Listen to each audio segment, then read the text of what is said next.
자, 신뢰 구간과 P 밸류로 왔습니다. 이거는 이제 한 통계책 보면은 중후반쯤에 있는 이제 내용입니다.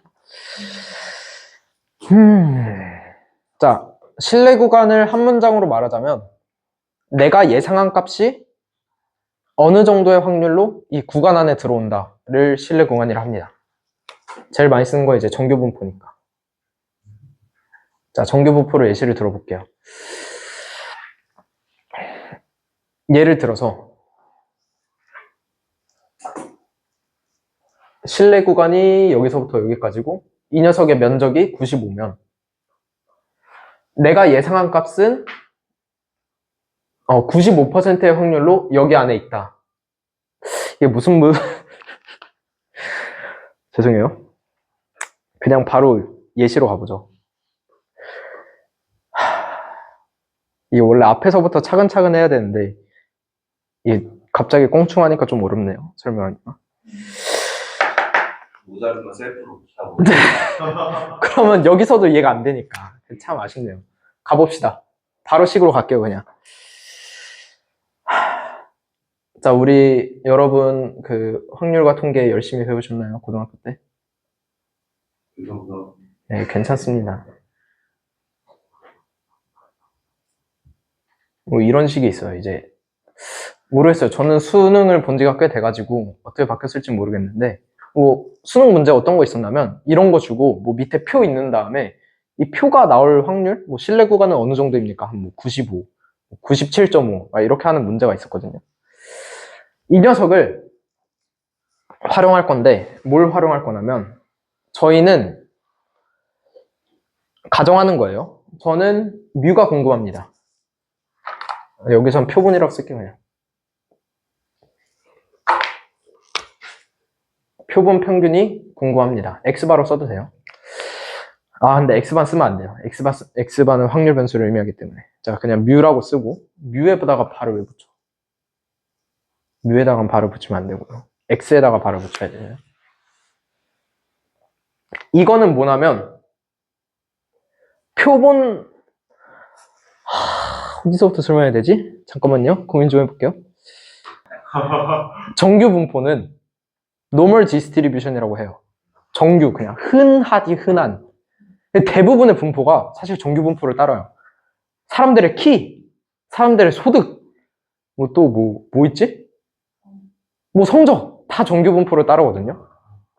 그래서 노멀한 분포다. 해서 표본 정규 분포가 됩니다. 그럼 정규 분포, 정규 분포를 대부분 따릅니다. 자, 그럼 정규 분포의 특징은 뭐가 있냐면 이렇게 생겼어요. 우리 흔히 종 모양이라고 부르죠. 이 종 모양의 특징은 평균이 가운데예요. 평균이자 최빈값이자 중앙값입니다. 중앙값. 자, 평균은 평균이고 최빈값은 뭐죠? 맞아요. 최대로 빈출되는 값. 최대로 제일 많이 나오는 값. 그럼 중앙값은 뭐죠? 딱 중간에 있는 값이 다 똑같습니다. 그게 특징 중 하나고, 그 다음에 특징 1, 좌우가 대칭입니다.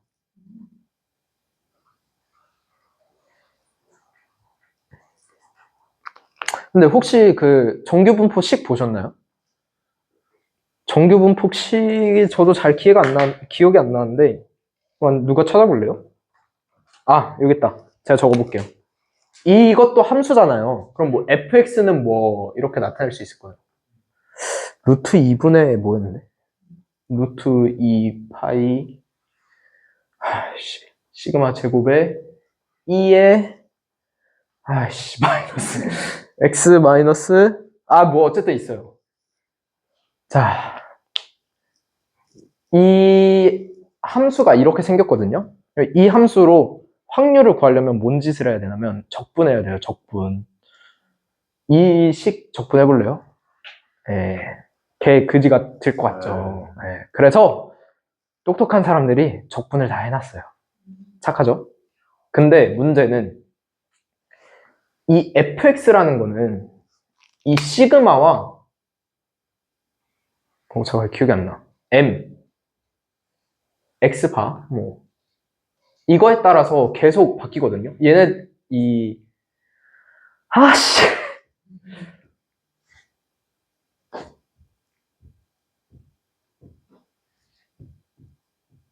자, 이거 어떻게 읽어요?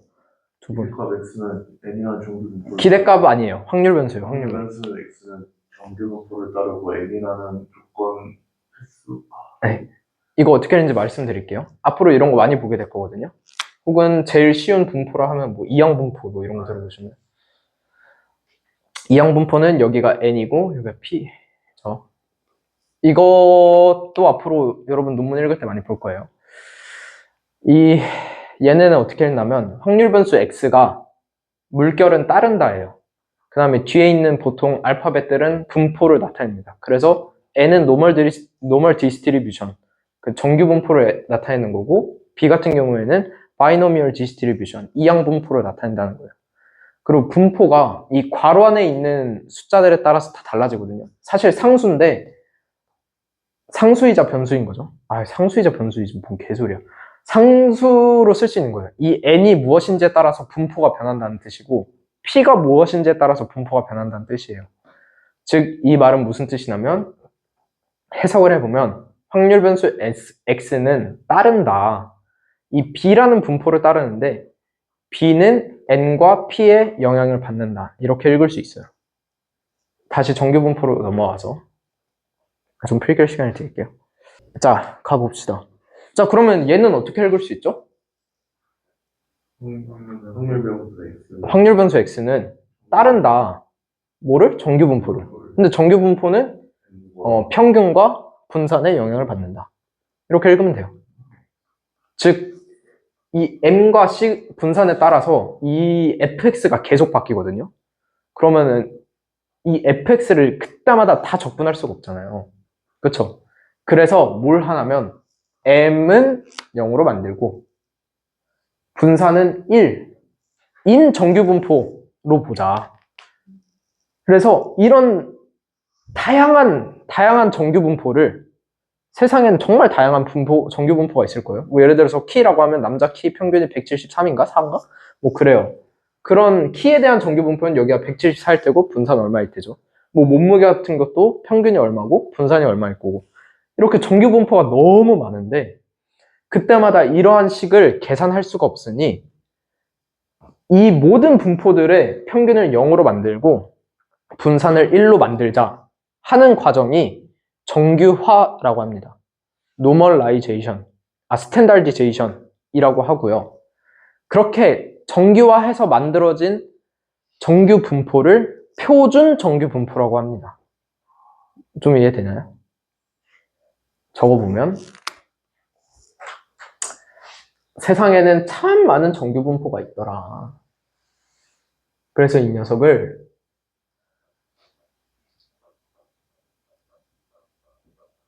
스탠다디제이션 해서 뭐로 만든다? normal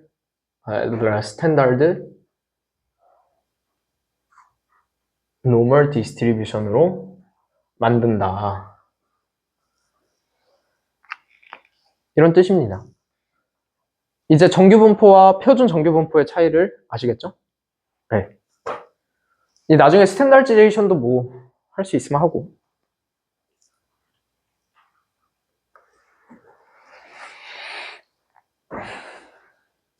그럼 이 스탠다드 노멀라이제이션, 노멀 디스트리뷰션으로 만들면 좋은 점이 뭘까요?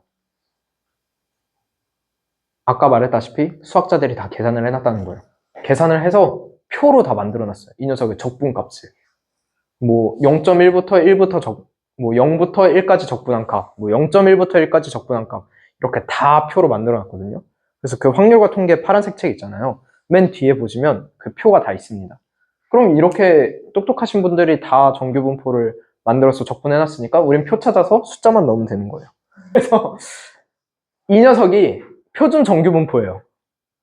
이 식에다가 시그마에다가 1 넣고 m에다가 0 넣으면 식이 이렇게 바뀌어요. 그래서 이 녀석이 표준 정규 분포입니다. 그거 말하려고 여기까지 왔어요.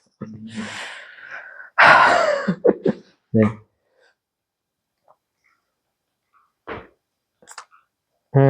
그래서 우리가 알고 싶은 건 예를 들어서 보통 파라미터라고 하거든요. 저희가 인공지능 할 때 쓰는 파라미터와 살짝 다른 개념인데 통계학에서 말하는 파라미터는 원하는 값이에요. 내가 알고 싶은 값. 그럼 뭐 되게 중요한 것들을 알고 싶겠죠.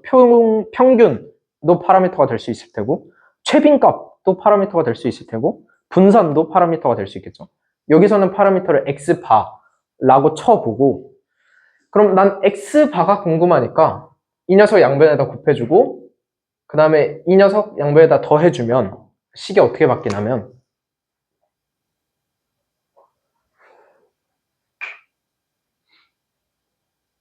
죄송해요. 얘를 알고 싶은 거예요. x바 1.96 루트 n분의 시그마 뭐라는 거야?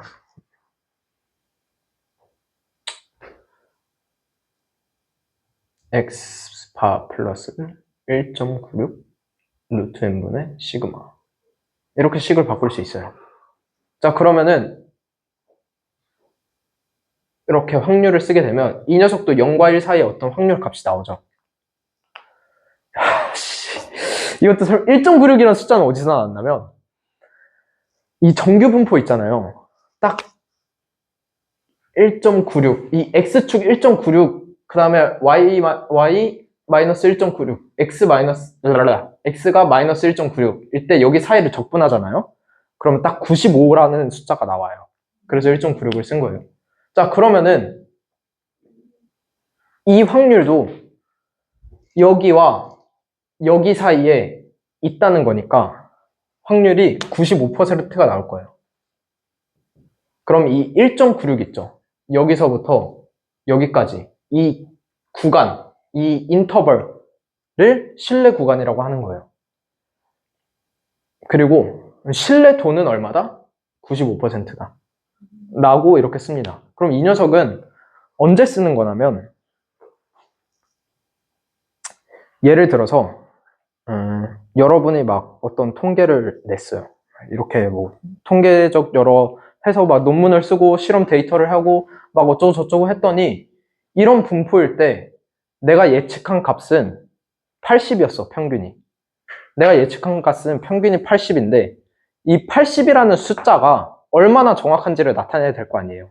그때 신뢰 구간을 써서 나의 80은 신뢰도가 95%가 된다. 즉, 이 말은 또 무슨 뜻이야? 너무 어렵네, 설명하기가. 좀 이해돼요? 이해 안 되는 것 같은데. 조금 어렵습니다. 조금 어렵죠? 저도 어려워요. 그런 것 같습니다. 자, 여러분들이,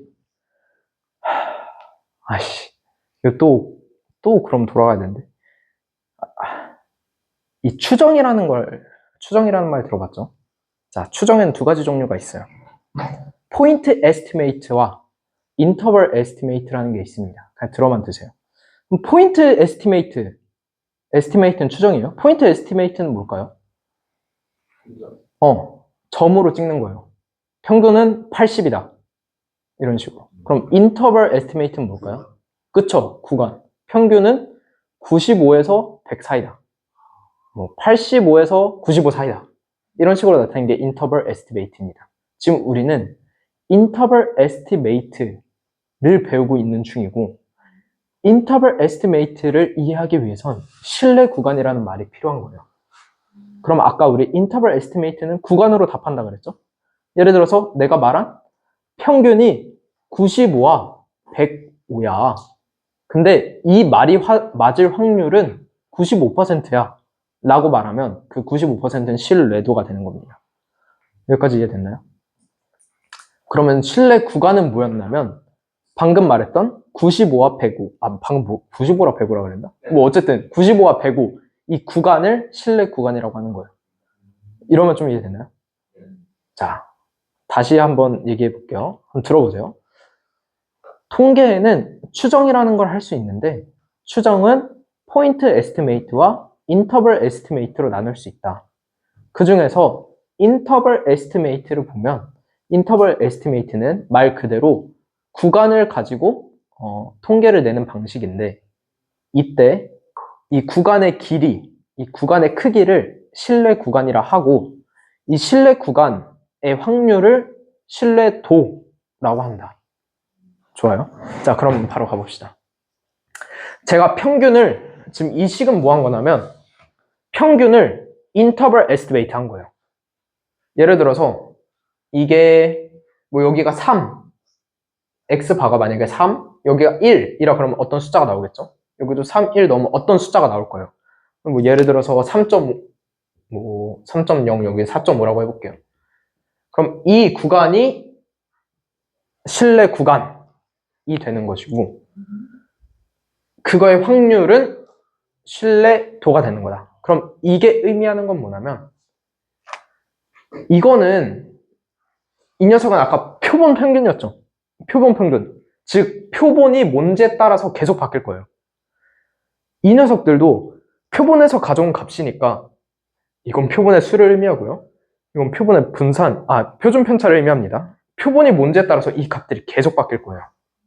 계속 바뀔 거예요. 그래서 어떨 때는 이게 진짜 모평균이라고 치면, 어떨 때는 이 구간이 이렇게 들어올 때도 있을 거예요. 신뢰 구간이. 어떨 때는 이렇게 들어올 때도 있을 거예요. 또 어떨 때는 이렇게 될 수도 있고, 이렇게 될 수도 있고, 이렇게 될 수도 있죠. 이 모평균 안에, 이 신뢰 구간 안에 모평균이 들어올 확률이 95%라는 뜻입니다. 괜찮나요? 왜 이 녀석들은 그럼 계속 바뀌죠? 표본이니까. 표본을 어디에, 뭐로 잡았느냐에 따라서 이 구간이 계속 달라지는 거예요. 하지만 그 녀석들을 100개 뽑아보면 95개는 이 모평균을 속할 수 있더라. 가질 수 있더라. 라는 게 신뢰 구간이라는 얘기입니다. 신뢰도와. 좀 이해되나요? 예. 마음에 안 드는데? 좀 어렵게 설명한 것 같아요. 자, 그럼 P밸류로 가볼까요? P밸류는 한국말로 바꾸면 우연히 나왔을 확률입니다. 우연히 나왔을 확률. 자, 제가 논문 쓸 때, 아니, 우리 거 리뷰어들이 의심할 것 같은데? 그래서 P밸류를 넣자. 이런 말을 했어요. 기억나요, 혹시? 논문은, 이 P밸류와 신뢰 구간은 논문에서도 진짜 많이 씁니다. 어떨 때 많이 쓰냐? 우리가 낸 결과가 정확하다. 우연이 아니다. 저희 같은 경우에는 알고리즘을 새로 재현했었잖아요, 저희가. 이 알고리즘이 기존 알고리즘보다 높게 나왔어요. 그때 P밸류, 그러니까 우연히 나왔을 확률이 0에 가깝다는 건 우연이 아니라는 거죠. 그러니까 내 말은 사실이다 라는 뜻이에요. 자, 제가 여기에 뭐라고 적어놨죠? 우연히 나왔을 맞습니다. 우연히 나왔을 확률입니다. 선배님, 그냥 켜두세요.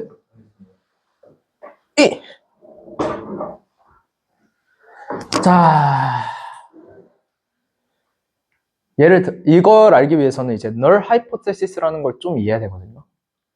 이것도 살짝 어려울 수 있어요. 살짝. 지금 몇 시예요? 그럼 4시. 자, null hypothesis 갑니다. 제가 여기에다 뭐라 적어놨냐면, 한국말로는 이제 귀무가설이라 그러고, 논문이나 수학책에서 쓸 때는 H0 이렇게 많이 씁니다. 그래서 null hypothesis니까 H0 뭐 이렇게 외우시면 돼요. 귀무의 무자도 없을 무예요. 그래서 뭐 그냥 0 이렇게 외우셔도 되고. 그래서 제가 여기 밑에다 뭐라 적어놨냐면, 뭘 해도 안 달라지는 상황을 묘사할 때 써요.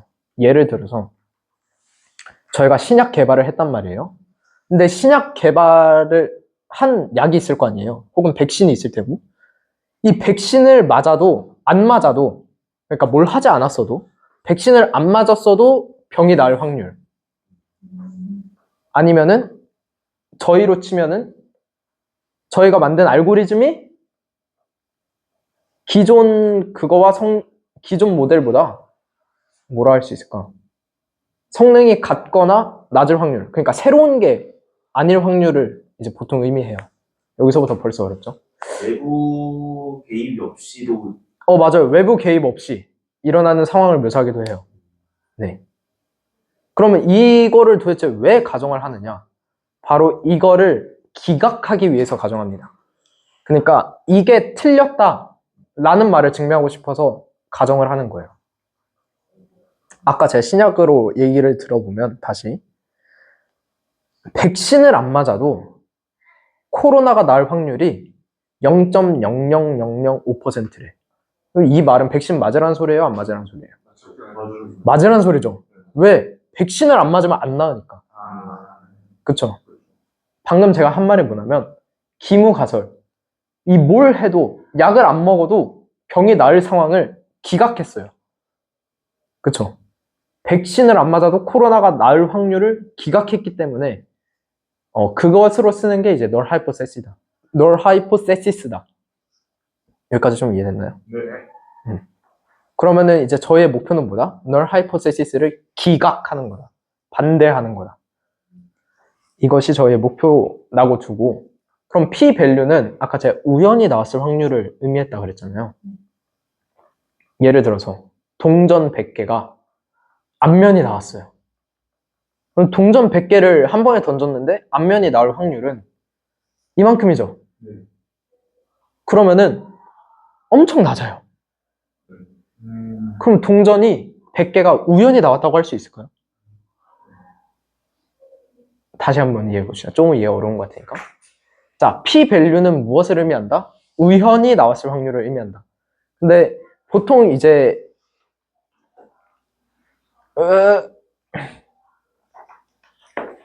우연히 나왔을 아주 작은 확률. 뭐 이렇게 이해하셔도 돼요. 그래서 동전 100개가 앞면이 나왔어요. 던졌는데. 동전 100개를 한 번에 던졌는데 다 앞면이 나온 거야. 그 녀석이 우연으로 나왔을 확률, 아무의 개입도 없이 자연적으로 나왔을 확률은 2분의 1의 100승이죠. 그러면은 이 숫자를 보고 우연히 나왔을 수 있겠는데? 라고 생각을 할까요? 누군가 개입했구나. 무슨 일이 있었구나. 라고 생각을 하는 거죠. 그게 바로 P밸류입니다. 그럼 저희 논문은 어떻게 썼냐면 여기 있네. 저희 논문 예시를 한번 볼게요. 저희는 널 하이포세시스를 어떻게 가정했냐면 DAAC가 저희가 개발한 거예요. DAAC는 기존 코브라와 성능 차이가 없다를 널 하이포세시스로 두고 그리고 DAAC가 96%의 정확도로 AI가 만든 이미지를 탐지했고 코브라는 30%의 정확도로 AI가 만든 이미지를 탐지했어. 그리고 이때 P밸류는 0.002호야 라고 했으면 제가 이 P밸류 한국말로 뭐라 그런다 그랬죠? 우연히 나왔을 확률이라죠. 그럼 우연히 DAAC가 96%의 확률로 나왔고 우연히 코브라가 30%의 확률로 나올 확률이 0.002호다. 즉 우연이 아니다. 이 말을 하고 싶은 거예요. 그러기 위해서 논문에서 많이 씁니다. 그래서 제가 하고 싶은 말은 우연히 두 모델의 차이가 66% 차이가 날 확률이 0.002호다. 즉 DAAC가 좋다. 이렇게 쓰는 거예요. 여러분도 논문 쓸 때 한번 써봐요. 꽤 논문의 신빙성이 올라갑니다. 알겠죠? 네. 이제 좀 이해되나요? 저희 그 논문 안에 있던 P밸류가 무슨 의미인지? 혹시 그러면 저 H로 쓴 게 뭐의 약속이 알 수 있을까요? 0, 숫자 0. 아니요, H. 하이포세시스. 네. 하이포세시스를 한국말로 뭐라 하지? 가설? 가설? 가설이 맞는 것 같아. 이거예요, 이거. 네. statis예요, statis. statis. 널 보니까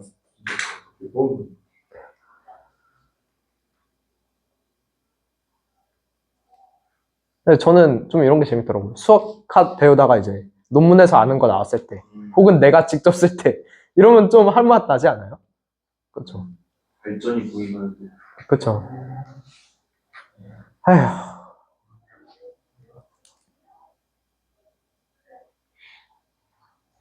아쉽네요. 제가 겨울방학 때 있었다면 더 알려드렸을 텐데.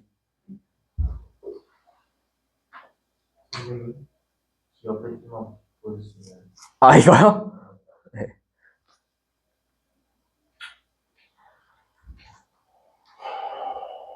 뭐, 그리고 이렇게 통계 검정, 우연이 아니라는 걸 증명하기 위한 방법이 되게 뭐, 많이 있긴 한데, p-밸류가 제일 쉽고 만만해서 보통 p-밸류를 많이 쓰더라고요. 저희는 이제 뭐, 윌콕슨 뭐, 그런 것도 썼었고, 뭐 그랬었죠. 근데 뭐, p-밸류만 써도 사실. 그러면은 요거는 이제 벤치마크 부분에서 들어가는 것처럼 그 위치에 들어가는 거 쓴다 했을 때.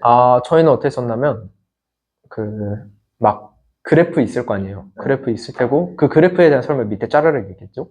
이때 p-밸류는 0점 몇몇이다.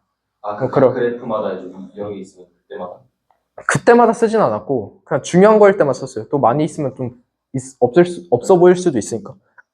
아니면 이렇게 쓰기도 해요.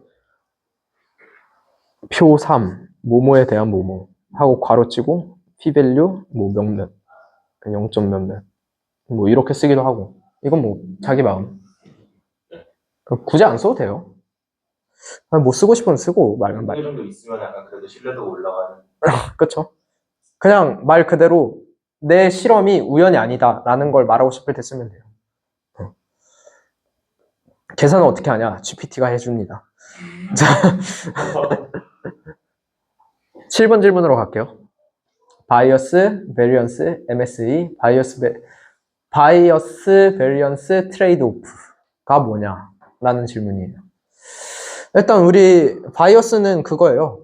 저희 여러분 할 때 인공신경만 할 때 더하는 바이어스. 플러스 몇 할 때 그 바이어스랑 똑같은 건데 이제 통계에서 좀 쓰이는 바이어스는 살짝 다르긴 하죠. 자, 바이어스는 어떻게 이해하면 되냐면 저는 농구, 예를 들어서 여러분이 이제 농구를 해가지고 혹은 축구를 해가지고 골대에다 공을 넣어야 될 거 아니에요. 근데 나는 가운데에다 조준했다고 쏘는데 계속 한쪽으로 치우치는 거예요. 뭐 오른쪽으로 계속 가. 나는 가운데 보고 쐈는데 슛도 했는데 계속 오른쪽으로 치우쳐. 이렇게 치우치는 값을 보통 바이어스라고 합니다. 여기도 이렇게 적어놨네요. 모델의 예측이 정답에서 어디 쪽으로 치우쳐져 있는가. 뭐 양의 방향으로 치우쳐져 있으면 바이오스를 음수로 하면 좀 가운데로 올 수도 있겠네요. 그쵸?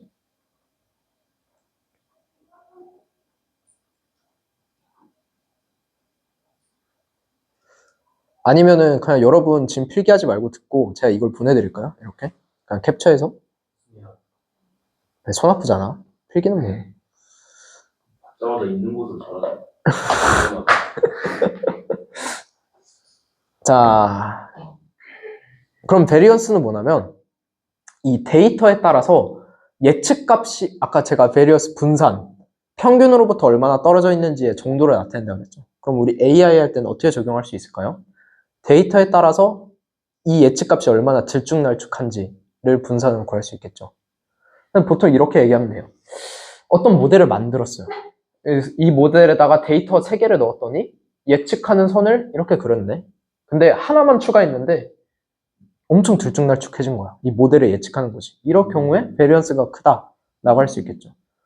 반대로 베리언스가 작다는 거는 데이터가 하나가 더 들어왔어도 이런 그래프의 유지를 하고 있다면 그것은 베리언스가 적다라고 얘기할 수 있을 거예요. 자, 민스퀘어 에러도 가봅시다. 우리 배웠죠? 민스퀘어 에러. 최소 자승법. 네. 배웠다고 해줘요. 배웠다고 해줘요. 이 녀석 어디에 쓰여요?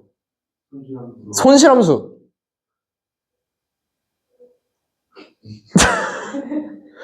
손실함수 뭐예요?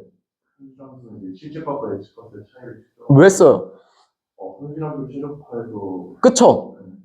우리의 목표는 엘리트네. 자, AI 만들 때 우리 항상 논문 읽다 보면 여러분도 그 논문 세미나 할 때 논문 읽어보셨으면 뭐 손실함수 어쩌고저쩌고 얘기를 하잖아요.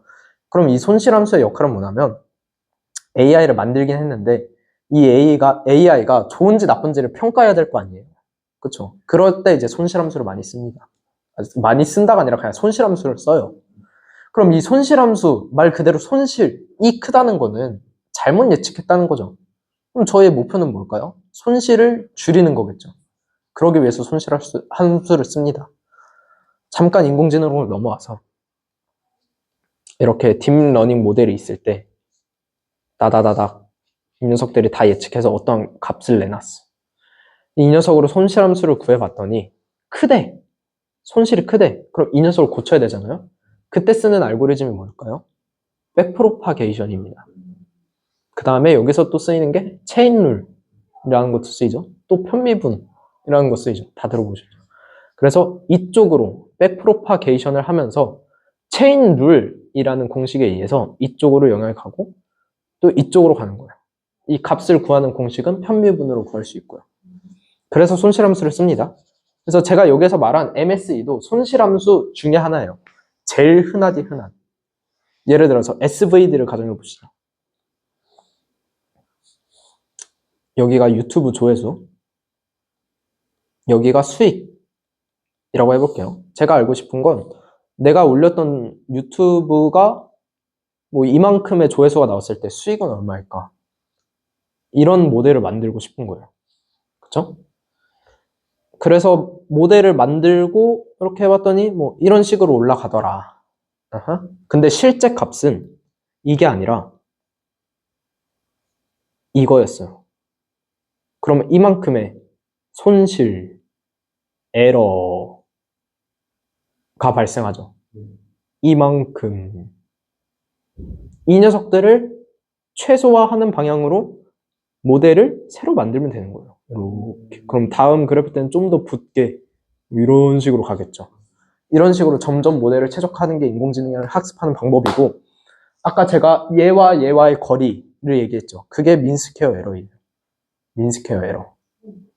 제가 예측한 값. 예측한 걸 보통 햇이라 쓰거든요. 논문에서 많이 봤죠? 저안 그래도 그 아담하라고 설명드리려고 준비하고 있어요. 아, 그쵸. 근데 설명을 제가 잘못하게 좀 마음에 없어가지고. 아, 내일 한번 잘 들어볼게요. 이 보통 햇이라는 건 저희가 예측값을 의미하고요. 우리가 만든 모델로 예측한 값. 이 y는 실제 값을 의미하는 거예요. 즉, 이 두 개의 차이를 의미하는 거죠. 근데 제곱은 또 왜 있을까요? 음수 나올까봐. 여기면은 양수 나오겠죠. 근데 여기면은 음수 나오겠죠. 그래서 제곱한 거예요. 그게 뭐다? 민스퀘어 에러다. 한국말로는 최소 자승법. 왜 자승? 제곱했으니까. 자, 이 녀석을 이제 아까 배운 바이어스와 베리언스로 한번 이해를 해볼게요. 그러면은 이런 식으로 쓸 수 있을 것 같아요. 우리가 예측한 거는 실제 값에 어느 정도의 에러를 내포하고 있는 거죠.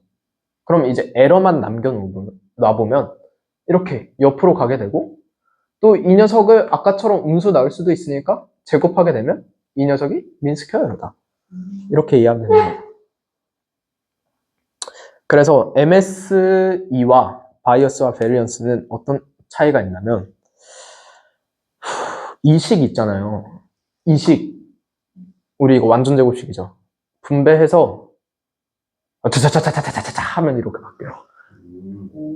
바뀌는 과정도 제가 하려고 그랬거든요. 장난이고 수학식이 15줄이 나와요. 그래서 안 할 거고 바뀌더라. 결과만 놓고 보세요. MSE는 뭐다? 바이어스의 제곱과 베리언스와 노이즈로 나타낼 수 있다 라는 거예요. 그럼 우리가 MSE를 최소화한다는 거는 바이어스를 줄이고 베리언스를 줄이면 되겠네요. 이 노이즈는 약간 상수라고 생각하면 돼요. 이 바이어스와 베리언스를 줄이면 되는데, 문제는 이 녀석들 간의 트레이드 오프가 꼭 있어요. 트레이드 오프란 뭐죠? 맞아요. 다 가질 수 없다는 뜻이에요. 예를 들어서 내가 오른쪽 주머니에 많이 넣고 싶으면 왼쪽 주머니에 빼야 돼요. 약간 이런, 뭐라 해야 될까? 예시가 좋은 게 안 떠올라요. 뭐 있을까? 그래요. 뭐 하나 얻으면 하나 내려놔야 되고 이런 거예요. 그래서 이게 베리언스와 바이어스의 간에도 분명히 있거든요. 이게 어떤 게 있냐면, 모델이 단순하면 바이어스가 커요. 생각을 해봅시다. 우리 딥러닝 모델을 만들 때 모델이 단순하다는 거는 신경망의 개수가 작다라는 걸 의미하죠. 그럼 이 신경망이 작은 녀석이 예측을 하면 잘 예측할까요? 잘 예측을 못하겠죠. 그럴 경우에 제가 아까 여기서 바이어스를 뭐라 그랬죠? 요 어디 쪽으로 치우쳐져 있는가의 정도가 크겠죠. 근데 이 녀석은 모델의 사이즈가 작잖아요. 데이터가 들어온다고 크게 바뀔까요? 그 얘가 예측하는 값이 멍청하니까 새로운 답을 줘도 잘 모를 거란 말이에요. 그럼 분산은 작겠죠. 바이어스가 크고 분산이 작아요. 그럼 반대로 모델을 복잡하게 만들어 버리면 어떻게 될까요? 네, 바이어스가 작아는 지겠죠. 모델이 똑똑하니까 더 이렇게 비선형적인 그래프를 그릴 수 있을 거란 말이야. 하지만 베리언스는 커집니다. 왜? 애가 똑똑해질수록 더 하나의 값에 민감하게 반응하게 되는 거예요. 그걸 우리말로는 언더피팅과 오버피팅이라고 이해할 수 있어요. 즉 이런 모델이 단순할수록 언더피팅이 발생하는데 모델이 복잡할수록 오버피팅이 또 발생하더라. 즉 이 두 개가 트레이드 오프 관계에 있더라. 그럼 이 녀석이 MSE에서 왜 중요하냐? 우리의 목표는 MSE를 줄이는 건데 이 녀석을 줄이니까 이 녀석이 커지고 이 녀석을 줄이니까 이 녀석이 커지더라. 그래서 이걸 균형 있게 줄이는 것이 인공지능에 매우 중요하다 라는 의미예요. 여기 적어놨네요. 좋은 MSE를 만들기 위해선 바이어스, 베리언스, 트레이드 오프에 유의해야 함. 유의하는 방법도 있겠죠. 뭐가 있을까요? 바로 배치 노멀라이제이션 이런 것도 있고요. 뭐 L1, L2 뭐 이런 거 들어보셨죠? 그런 모든 작업들이 이 트레이드 오프를 막기 위해서 만들어진 기법들이에요. 우리 이제 면접 준비하는 거니까 한번 근데 이렇게까지 물어볼 것 같지 않고 여러분 공부할 때 쓰세요. 그래서 이 바이어스, 베리언스, 트레이드 오프는 뭐예요? 이거는요. MSE로 한번 예시를 들어보겠습니다. MSE 같은 경우에는 바이어스 제곱 플러스 베리언스 플러스 노이즈라고 나타낼 수 있는데 모델이 단순할수록 바이어스는 커지는 경향을 보이는 대신에 베리언스는 작아지게 됩니다. 반대로 모델이 복잡해질 경우에는 바이어스는 작아지지만 베리언스가 커지는 그런 경향이 있습니다. 즉 이 두 관계가 트레이드 오프에 관계에 있다는 것이고 이를 유의해서 MSE를 최적화해야지만이 좋은 모델을 만들 수 있다는 것을 의미합니다. 이런 식으로. 쉽죠? 막상 들어보면 별거 아니에요. 자, 이건 뭐야? 표본 분산. 이거 다들 처음 보시나요? 표본 분산? 표본 분산 처음 볼 수도 있겠다. 우리 아까 분산에 대해서는 배웠죠? 분산은 뭐의 평균? 뭐의 평균? 평균의 평균? 뭐의 평균? 확률의 평균. 편차의 평균. 편차의 평균. 편차는 뭐죠? 평균으로부터 얼마나 떨어져 있는 거. 좋아요. 지웠네? 네. 기억났어요? 제가 아까 분산은 어떻게 적는다 그랬냐면 진짜 많이 기억거든요.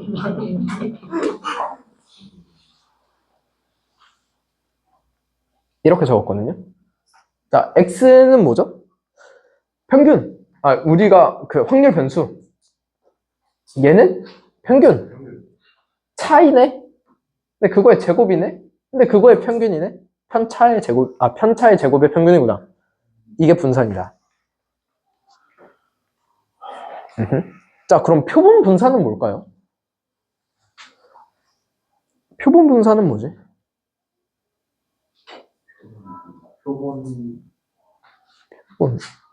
표본이 뭐죠? 샘플. 표본이 뭐죠? 표본. 표본이 뭐야? 그쵸. 그냥 표본이야. 모수가 있으면 이만큼도 표본이라 할 수 있겠고, 뭐 이만큼도 표본이라 할 수 있겠죠. 즉, 일부. 그쵸? 모 집단의 일부를 표본이라 하는데, 그럼 표본 분산 혹은 표본 평균은 뭐를 의미하는 걸까요? 이제 표본이라는 건 저희가 알았으니까. 모 집단의 일부를 표본이라 하는 거고, 그럼 표본 평균, 표본 분산은 뭐를 의미하는 걸까요? 맞아요. 표본 안에서의 이만큼만 봤을 때의 분산을 의미하는 거겠죠? 이만큼만 봤을 때의 평균. 이게 표본 분산, 표본 평균을 뜻하는 말입니다. 근데 이 신기한 게 이 모수에서 모집단에서 분산을 구할 때 이렇게 구한다 했죠. 그럼 만약에 x가 이 녀석 다르게 써볼까요? 만약에 x, 즉 확률 변수가 n개 있다면 우리 평균 구하는 식은 그걸로 나눠주면 됐죠. 개수로. 다 더한 다음에. 이렇게 적을 수 있겠네요. 이해되나요? 네네. 지금 뭐 한 거냐면 우리 평균할 때 여기 위에 다 더하잖아요. 평균할 때 예를 들어서 점수가 이렇게 맞았대. 이 녀석들의 평균은 3분의 1에 얘네 다 더한 거. 이죠? 네.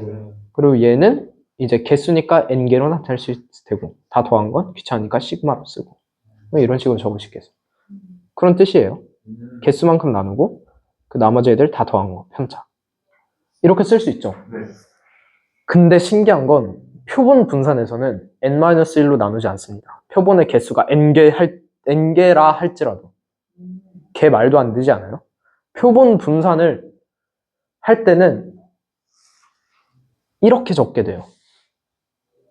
그래서 보통 이게 면접 질문에서 많이 나옵니다. 아니 분산이라며. 분산은 평균이라며. 평균이면 그거의 개수만큼 나눠야지. 왜 하나 빼서 나눠? 벌써 의문이 들죠. 사실 되게 어려운 개념인데 최대한 쉽게 한번 해볼게요. 그래서 이 n-1이라는 거를 보통 자유도라고 불러요. 왜 자유도라고 부르냐면 자유로운 것이 n-1개다 라고 하거든요. 근데 저는 사실 잘 이해가 안 돼요. 저는 이게 보통 강의도 그렇고 GPT도 한번 지금 물어보시면 왜 표본 분산은 n-1로 나눠? 라고 한번 물어보세요. 그럼 뭐 자유도가 어쩌고저쩌고 자유로운 게 어쩌고저쩌고 이런 얘기 할 거거든요. 100%예요. 안 봐도 뻔해. 이거를 제가 네. 어디 한번 정리하신 그 유튜브를 봤었는데 네. 자유도로 설명하는 게 너무 애매모호하다라고 해서 증명한 거 봤었는데 그때 제가 어려서 기억이 안 나. 증명도 생각보다 어렵진 않아요. 어렵진 않은데 그걸 왜 해? 자유도 막 얘기하는데 너무 애매모호하지 않냐. 그래서 네, 제가 직관을 좀 또 막 그거 얘기하죠. 자유로운 게 n-1고 뭐 자유도가 어쩌고저쩌고 이런 얘기 100% 할 거예요. 근데 그렇게 이해하지 마시고 그게 만약에 이해가 되면 그렇게 이해하면 좋고 그게 이해가 안 된다면 저처럼 이해하시는 게 좀 더 좋을 것 같아요. 예를 들어서 자유도도 그래도 한번 설명을 드릴게요. 이 편차라는 건 있잖아요. 더하면 무조건 0이 나와야 돼요. 왜냐면 평균에서 어느 정도의 떨어진 거를 나타내는 거잖아요. 그러면은 막 이렇게 점수들이 이렇게 있어. 그럼 이 녀석의 평균은 가운데여야 되죠. 그쵸? 당연한 거예요. 그러면은 편차는 이쪽은 음수일 테고 이쪽은 양수일 거예요. 그럼 다 더하면 0이 나와야겠죠. 그게 편차야. 당연한 거예요. 근데 만약에 표본에서 아까는 모집단이었고 이번엔 표본이라고 생각해 봅시다. 자, 표본에서 이렇게 랜덤한 값들을 다시 지금 모집단이고 자, 모집단에서 일부를 뽑을 거예요. 뭐 이만큼 그냥 포인트로 하자. 이거랑 이거랑 이렇게 뽑았다고 해볼게요. 그럼 우리 편차는 다 더해서 0이 나왔기 때문에 만약에 제가 얘를 뽑았잖아요. 그럼 반드시 반대편에는 얘와 이 거리가 똑같은 얘가 반드시 있어야 돼요. 하나는. 왜? 그래야지 편차가 0이 나오기 때문에. 그리고 그 다음 얘들부터는 상관없어요. 왜냐면 자, 이 녀석하고 이 녀석이 이미 대응이 됐고 편차가 0이라는 게 완성이 됐기 때문에 한 5개, 3개를 뽑는다 해볼게요. 여기 이렇게 여기 가운데 이렇게 모여서 이렇게나 편차는 이 녀석들의 편차나 이 녀석들의 편차는 어차피 똑같이 만들 수 있기 때문에 하나만 종속시키면 된다는 거예요. 즉 자유롭지 않은 게 하나 껴있다. 그런 의미에서 자유도란 말을 쓰는 거거든요. 이해가 되면 이걸로 이해하세요. 근데 저는 이해가 안 돼요. 그래서 다르게 이해하는 방법, 이게 방법 1, 방법 2도 한번 설명해 드릴게요.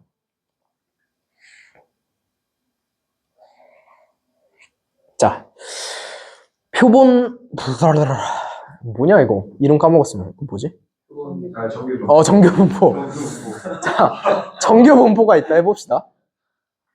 자, 정규분포에서 분산이 예를 들어 10이 나왔다 해볼게요.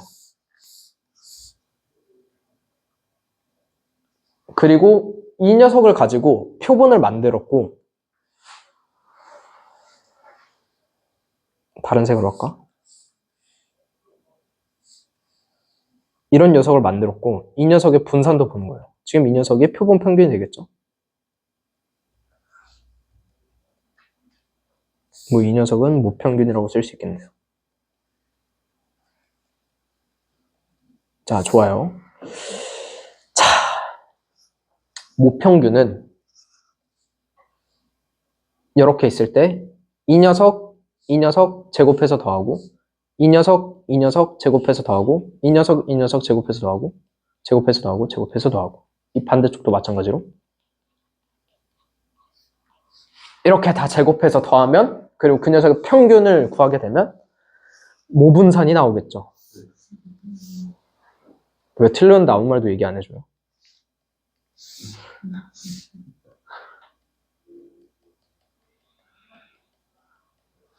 자, 그래서 이 녀석도 이 녀석이랑 같게 하고 싶거든요. 왜냐면 결국 표본을 추출하는 이유가 뭐예요? 이 모집단의 특성을 알아내고자 표본을 특징하는 거라서 결국은 이 녀석을 알아내고 싶은데, 한번 생각을 해봅시다. 표본 분산이 모분산과 같게 나올 수 있을까요? 있게 나오는 경우는 딱 한 가지예요. 양극단이 반드시 뽑혀야 돼요. 왜냐면 잘 생각해봐요. 내가 이 중에서 랜덤으로 뽑을 거잖아. 그쵸? 이 중에서 랜덤으로 뽑을 건데, 만약에 제가 10개 4개만 합시다. 4개 뽑는다 해볼게요. 요거 이렇게 뽑았어요. 이 녀석들의 분산은 모분산보다 당연히 작을 것 같지 않아요?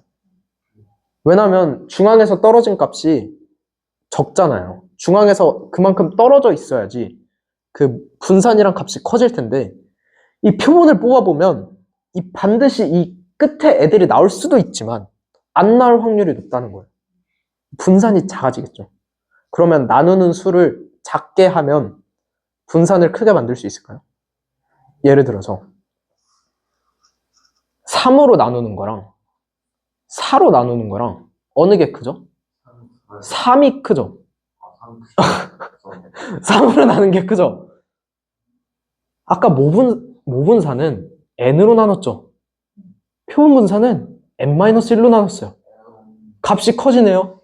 값이 왜 커졌죠? 이만큼의 분산을 따라갈 수가 없어. 왜 따라갈 수 없지?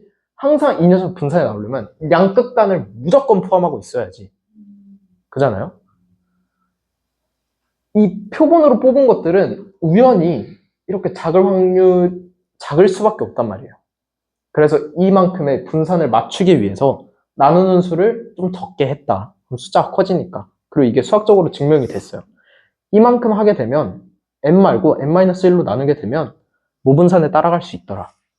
수학적으로 증명돼서 이렇게 공부하든 자유도로 공부하든 알아서 봅시다.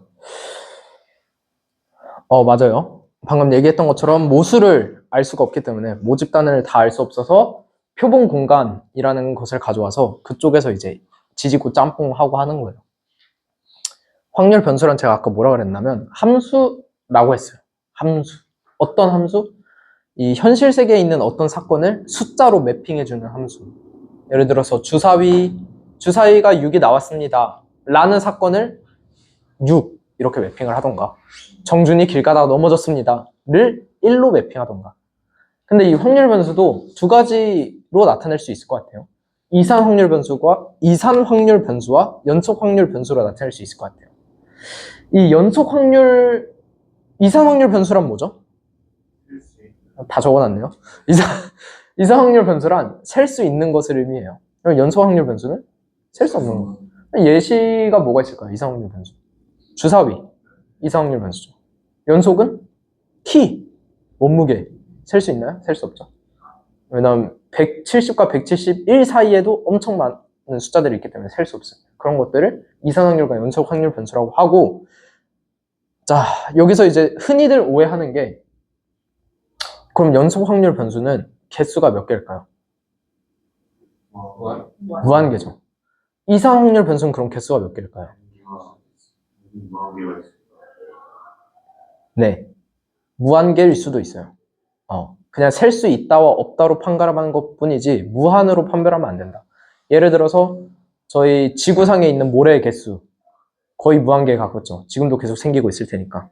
하지만 셀 수 있죠. 그런 거는 이상 확률 변수라고 취급할 수 있는 거예요. 즉, 개수로 판단하지 말라. 이 함수에 대한 설명은 수혁 씨랑 용수 씨가 잘해줄 거예요. 그래서 제가 함수라 했기 때문에, 확률 변수도 함수라고 했기 때문에 함수의 특성을 따릅니다. 잠깐만 말해주자면, 함수의 특성은 정의역, 공의역, 치역 이렇게 세 가지 조건이 있는데, 이 하나의 정의역이 두 가지의 공역을 가리킬 수는 없어요. 반대로 두 가지의 공역이 하나의 정의역을 가리킬 수는 있거든요. 잘 설명해 주세요. 자, 확률 분포로 넘어가도록 하겠습니다. 이건 확률 변수가 각 값을 가질 확률을 체계적으로 나타낸 거예요. 뭐 그림이든 표든 그래프든. 예를 들어서 주사위라고 해보면 확률 변수가, 자, 1부터 6까지라고 해볼게요. 1부터 6은 뭘 의미하는 건가요? 주사위 1이 나왔을 사건, 주사위 2가 나왔을 사건을 숫자들로 다 표현한 거죠. 확률 변수로. 그럼 이 모든 확률 변수들이 어떠한 확률 값을 갖고 있을까를 나타내면 그게 분포가 되는 거예요. 표로 만들게 되면 확률 분포표가 되는 걸 테고, 그래프로 나타내면 그냥 확률 분포라고 합니다. 그건. 예시를 한번 들어보면 이런 식이 있나? 뭐 예시를 들면 뭐 이런 게 될 수 있겠네요. 이건 아니에요. 이런 식으로 될 수 있겠네요. 주사위 1, 2, 3, 4 해서 6, 그 다음에 그거에 대한 확률 이렇게 나타내면 이것도 확률 분포표라고 할 수 있는. 어렵지 않죠? 이거는 넘어가고, 자, 기대값으로 가봅시다. 기대값은 일단 평균이라고 이해하세요. 그럼 왜 평균이란 말을 쓰지 기대값이란 말을 쓰냐? 저희가 실제 못을 구했었기 때문에 저희가 가지고 있는 데이터가 평균을 한 80%? 살짝 아쉬워.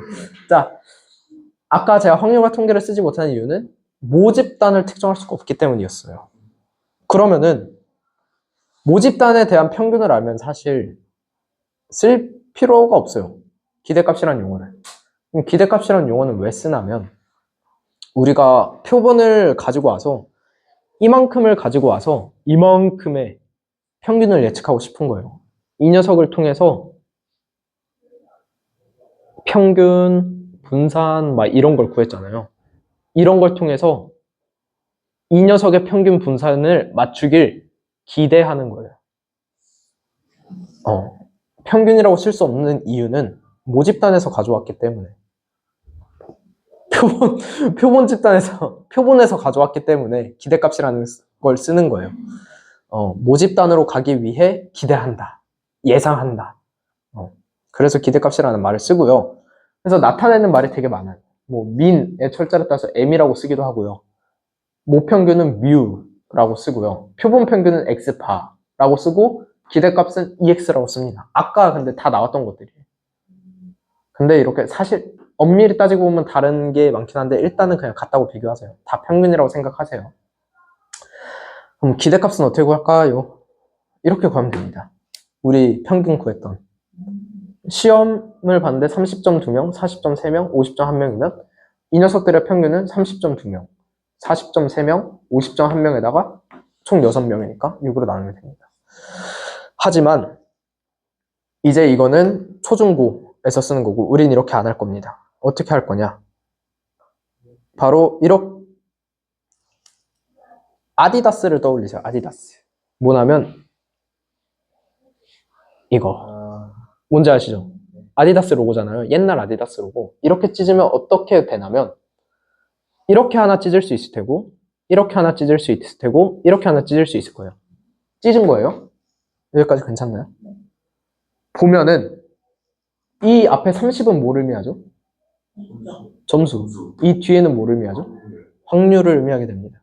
왜죠? 6명 중에 2명이 30점이라 했으니까 30점일 확률은 6분의 2기는 해. 즉, 이 녀석을 이렇게 다시 쓸 수 있겠어요. 우리 평균을 구했던 식을 시그마 점수 곱하기 확률이라고 적을 수 있겠죠. 네.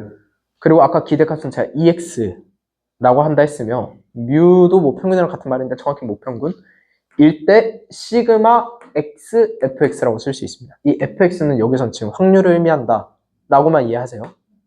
그래서 앞으로 우리 기대값은 어떻게 구할 거다? 다 더하고 그거의 숫자로 나누는 게 아니라 시그마 xfx로 구할 거다. 알겠죠? 우린 무조건 이제부터 자 기대값 평균 어떻게 구해요? 라고 하면 시그마 xfx. 이거 꼭 꼭 기억하세요. 네, 알겠습니다. 네. 자, 좋아요. 그리고 아까 제가 분산의 얘기도 잠깐 했었는데 복습할 겸. 분산을 왜 쓴다고? A반, B반이 평균은 같은데 다르죠? 다른 걸 어떻게 표현하지? 아, 편차를 도입해서 표현해보자. 아, 근데 편차들을 다 더해보니까 그냥 0이 나오는데? 편차들을 그냥 더하는 것만으로는 뭘 할 수 없겠다. 아, 그럼 음수를 없애면 되겠네. 음수를 없애려면 제곱을 하거나 절대값을 하면 되는데 여기선 제곱을 했어요.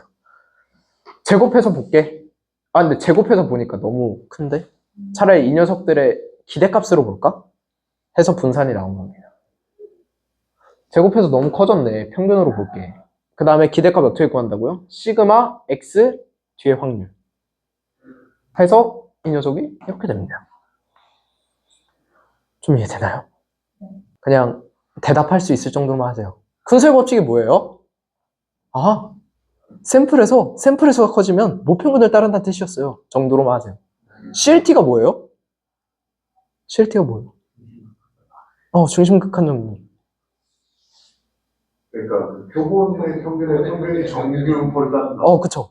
표본들의 분포는 정규 분포가 아닐지라도 표본 평균의 평균은 정규 분포를 따릅니다.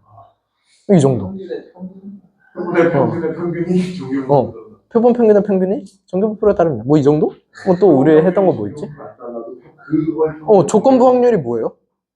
사건 B가 일어났을 때 A가 일어났을 때. 어떤 사건과 가정을 뒀을 때 어떠한 사건이 일어날 확률을 의미합니다. 여기서 더 나아간다면 이 컨디셔널 프로바빌리티를 통해서 두 사건이 인디펜던트한지도 알 수 있습니다. 이 정도. 그다음에 또 뭐 있었지? 뭐 있었죠 오늘? P-밸류. P-밸류는 뭐예요? P-밸류는 우연히 틀렸을 확률을 의미합니다. null hypothesis에서 주로 쓰이는 값이며 이 null hypothesis를 기각해서 입증, 즉 타당성을 입증하기 위해서 많이 쓰이는 값입니다. 뭐 이 정도. 만 해도 문제 없지 않을까요? 우리가 거기 가서 P-밸류가 뭐예요? P-밸류요. 그 칠판 있으신가요? 이럴 거 아니잖아요. 그쵸? 그렇기 때문에 그냥 이 정도만 해도 충분하지 않을까. 교양이라 생각하고 머리 아플 때마다 한 번씩 들어요.